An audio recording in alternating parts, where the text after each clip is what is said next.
everybody, welcome to another episode of Pedaling Downhill, where we're here in the bike shop again, still working on the Norco site. In this week's episode, we're going to remove the rear wheel, and as you can see, it doesn't have a cassette. We're removing the rear wheel so we can remove the cassette and clean that out because, boy, that's dirty. So it's been a really busy week in the shop. I've had my bike in the stand and I've been doing a lot of upgrades to it in the cockpit area. New grips, new stem, new brake hoses, new cables, new housings, all the good stuff. So when we're done showing you the drivetrain cleaning that I'm going through today, we'll also show you some of the upgrades that we've made to make the cockpit feel just a bit fresher for this next season. The tools I'll need for today's maintenance are a 6mm Allen wrench, a chain whip, a set of pliers, and a Shimano cassette removal tool.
Just a little bit of MucOff drivetrain cleaner and boom, that is so much better than where we started.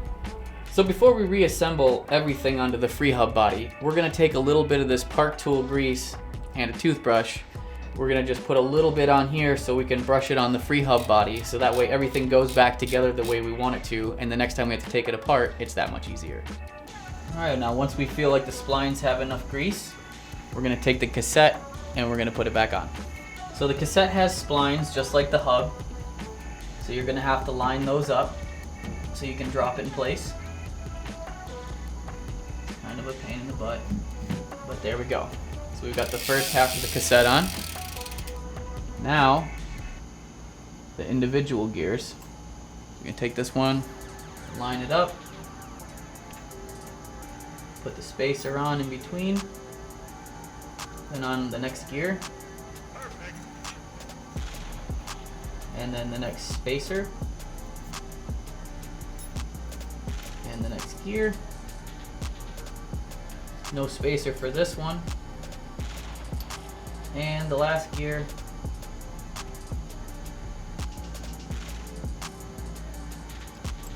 Now we'll take the lock ring that we removed earlier, put that back in place.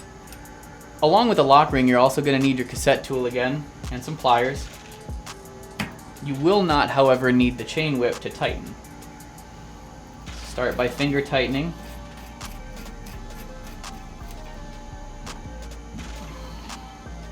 Alright, so we're nice and tight,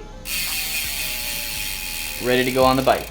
Alright, so here we are back at the rear wheel. Everything's reassembled, everything's cleaned, so we're going to go ahead and put the rear wheel back in place.